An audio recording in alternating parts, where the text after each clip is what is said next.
और भगवान एकदम रो रहे हैं सुदामा की दीन दशा देख के। उसके पैर में बीमारियां पड़ी हुई है, खून निकल रहे हैं इतने।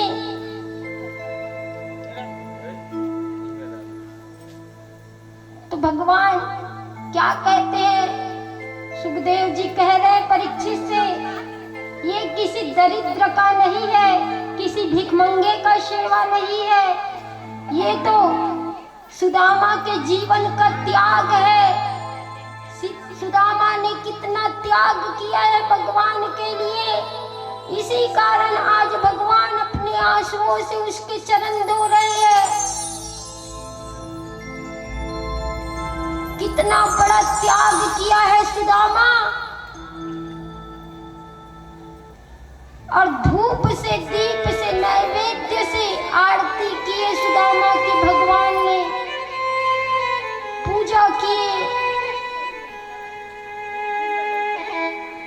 अब जैसे ही पूजा किए उसके बाद 56 भोग बना के मंगवाया। सोने की थाली में 56 भोग है, सुदामा के लिए अलग से लाए, भगवान कृष्ण के लिए अलग है। अब भोग पाइए, भगवान ने कहा सुदामा से। तो सुदामा कहते हैं कि ज्यादा खाने से कन्हैया बुद्धि भ्रष्ट होती है, हम तो 2 टिक्कर ही खाते हैं, हमें नहीं खाना। तो भगवान कहते हैं आज हम दोनों एक साथ खाएंगे एक ही थाली में। अब बताओ, भगवान सोने की पादुका पहने हैं, इतना बड़ा राजा द्वारिकापुरी का, और सुदामा के शरीर में एक कपड़ा भी ढंग का नहीं है, एक चप्पल भी नहीं है, टूटा लोटा, टूटी छड़ी। और भगवान कहते हैं हम दोनों एक साथ खाएंगे। सुदामा अब जैसे ही खाए, भोजन हुआ, उसके बाद सभी रानियां आई, भगवान की पत्नियां। सबसे पहले रुक्मणी आई, प्रणाम करती हूँ महाराज, सुदामा को कहा। तो कहने लगे चिर सौभाग्यवती भवा। उसके बाद जामवंती आई, प्रणाम करती हूँ महाराज। फिर सुदामा ने कहा चिर सौभाग्यवती भवा।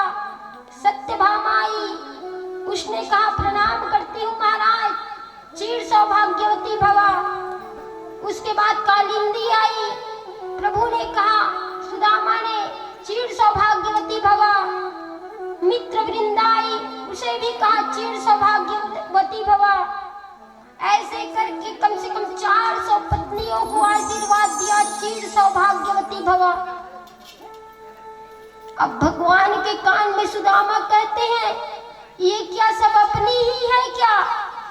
तो भगवान ने कहा हाँ ये सब अपनी ही है। और कितने हैं?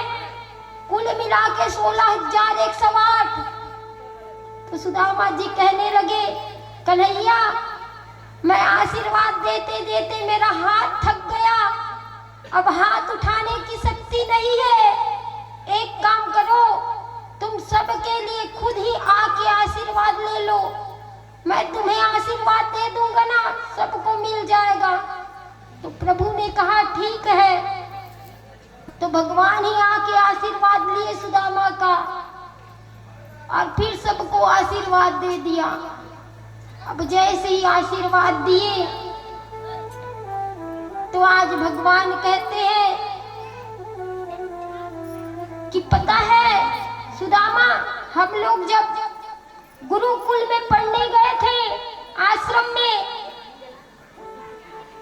तो वहां लकड़ी लाते थे। तो एक बार मैंने कहा कि तुम विवाह करोगे कि नहीं? तो तुमने कहा भैया हम विवाह के चक्कर में नहीं पड़ेंगे।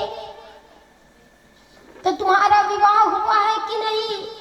तो सुदामा कहते हैं कि हाँ मेरा तो विवाह हो गया। तुम्हारी भाभी का नाम है सुशीला। तो सुदामा कहते हैं तुम्हारी भाभी का नाम सुशीला है। तो भगवान बोले तुमने तो कहा था विवाह के चक्कर में नहीं पड़ना। तो सुदामा कहते हैं विवाह की इच्छा तो बिल्कुल नहीं थी, लेकिन माता पिता के कारण करनी पड़ी, इसी कारण कर लिया।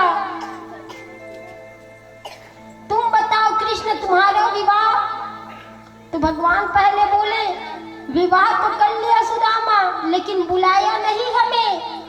तो सुदामा कहते हैं मैंने तो एक ही विवाह किया, मैं भूल गया था। तुमने तो 16,108 विवाह किए, तब तो मुझे नहीं बुलाया, और मेरी बात करते हो एक विवाह किया है उसमें।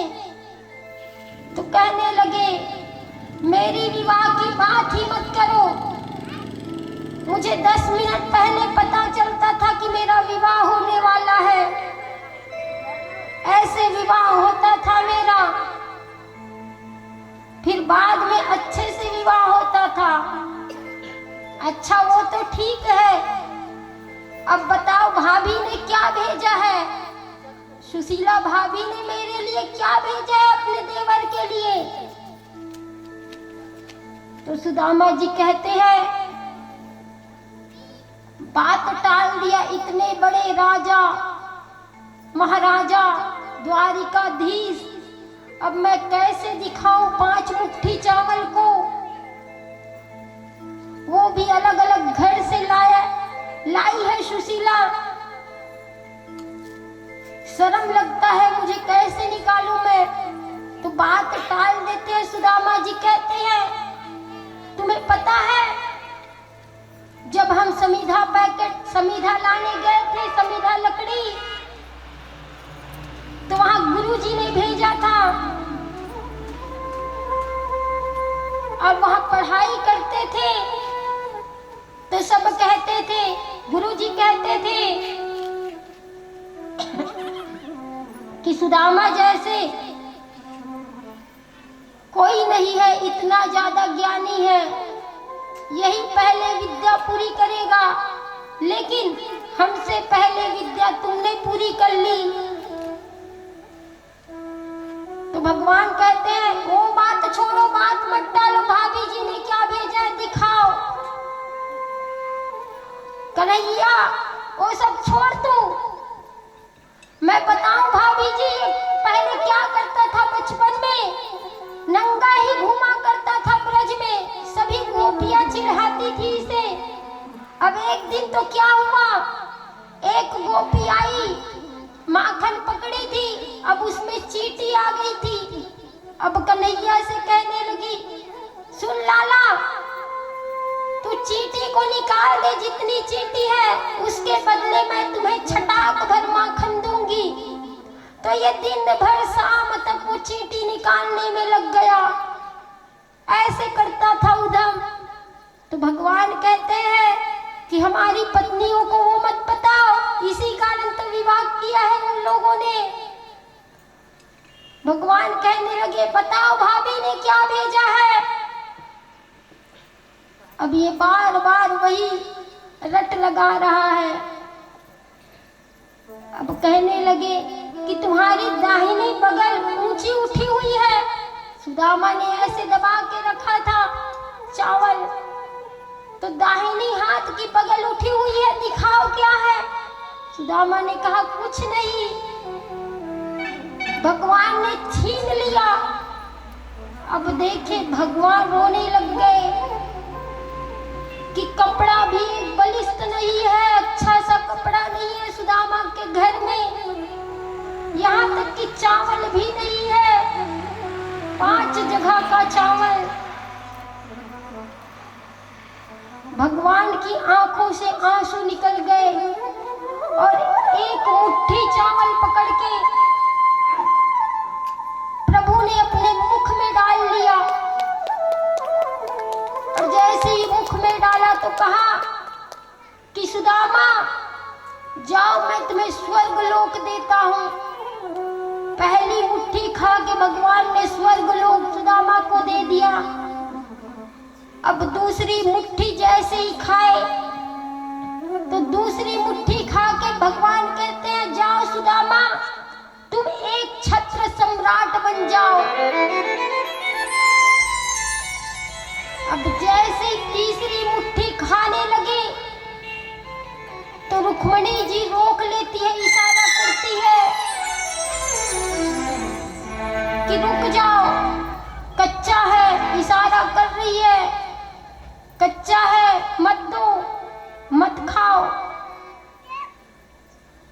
अब इशारा कर रही है और भगवान से कहती है, सुदामा मत सुने करके इशारा कर रही है, कह रही है कच्चा है मत खाओ, पेट दर्द करेगा। और इधर भगवान से बात कर रही है, बड़े आए, तीसरी मुट्ठी भी दे रहे हो, पता है तुम्हें एक वो भी पंडित था जिसने तुम्हारे वक्ष स्थल में पाद प्रहार किया था, भूल गए क्या?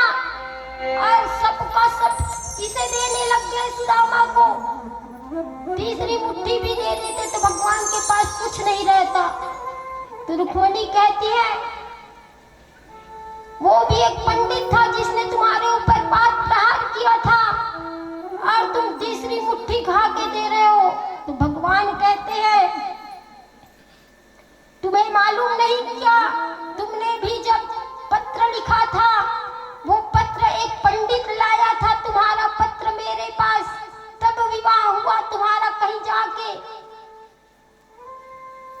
तो सुदामा जी कहते हैं भाभी जी सही कह रही है, कच्चा है मत खाओ। अब कच्चा है मत खाओ तो भगवान रुक गए। तो कहते हैं सुखदेव जी भगवान के घर में जब सुदामा जी आए थे ना, तो एक रात्रि से ज्यादा नहीं रुके, ना ही कपड़ा बदला, जैसे आए थे वैसे ही है। अब जैसे ही अपनी गांव जाने लगे सुदामा जी, तो भगवान ने कुछ दिया भी नहीं, ना सुदामा ने मंगा नहीं, और देते भी तब भी सुदामा लेते नहीं। तो जैसे ही जाने लगे तो अपने गांव में जाके देखता है यहाँ तो मेरा घर था, झोपड़ी था, यहाँ भी दो द्वारपाल खड़े हैं, कितना बड़ा महल बन गया मेरे घर के पास। भैया द्वारपाल से कहने लगे सुदामा जी, भैया यहाँ तो सुदामा का घर था, यहाँ एक कुटिया थी, झोपड़ी थी, कहाँ गई? तो द्वारपाल कहने लगे भैया ये सुदामा का महल है। अब सुदामा जी सोच में पड़ गए, मैं नहीं था तो कोई सेठ आके यहाँ पास अपना महल बना लिया होगा। तो कहने लगे भैया तुम्हारे सेठ को जरा भेजो। तो द्वारपाल कहने लगे वो सेठ नहीं है, वो तो पंडित है। तो कहने लगे पंडित है, सुदामा नाम है, अच्छा कोई पंडित आया होगा, बहुत बड़ा आदमी होगा। तो जाओ ना अपने उस पंडित को बुला लो, सुदामा को। तो द्वारपाल कहने लगे कि वो तो द्वारिकापुरी गए हैं। तो कितने दिन हो गए? तो 1 वर्ष हो गए। तो सुदामा को जाते 6 महीने लगे, आते भी 6 महीने लगे। अच्छा द्वारिकापुरी से तो मैं आ रहा हूँ, लेकिन ये लोग तो मुझे पहचान नहीं रहे हैं। अगर मैं कह दूंगा तो थोड़ी पहचानेंगे। तो कहने लगे भैया जी जरा उसकी पत्नी को बुला दो, पंडिताइन को। अब जैसे ही सुशीला आई, पतली दुबली सी थी जब सुदामा जी गए थे, अब आई है तो जब सुदामा जी आए हैं ना, तब देखी तो मोटी हो गई, थोड़ा सोना चांदी सब गहना में लद गई है। एक क्षण के लिए तो सुदामा जी ने कहा ये तो मेरी पत्नी नहीं है सुशीला। जाने लगे तो सुशीला कहती है कि मैं ही आपकी पत्नी हूँ पंडित जी। तो बोले ये कैसे हो गया, ये कैसे हो गया? तो सुशीला कहती है आपको चाहिए थे दर्शन भगवान के और हमें चाहिए था वैभव धन। सुदामा जी क्रोध में आ गए, कहने लगे ठीक है, तुम्हें चाहिए था ना वैभव, तो सोने की रोटी खाओ, सोने की रोटी खाओ, चांदी के दाल पियो और हीरे की चटनी खाओ, हमें तुम्हारे साथ नहीं रहना यहाँ। अब जैसे ही चलने लगे सुदामा, तो सुशीला आ गई, चरणों में लेट गई, कहती है हमें सोना चांदी धन दौलत कुछ नहीं चाहिए पतिदेव, हमें आपके साथ ही जाना है। तो जैसे ही चलने लगे सब चीज छोड़ के सुदामा जी सुशीला, तो भगवान टेढ़ी टांग करके आके खड़े हो गए और रोकने लग गए, सुदामा रुको। तो सुदामा ने कहा हमें नहीं चाहिए प्रभु। तो भगवान कहते हैं ले लो सुदामा।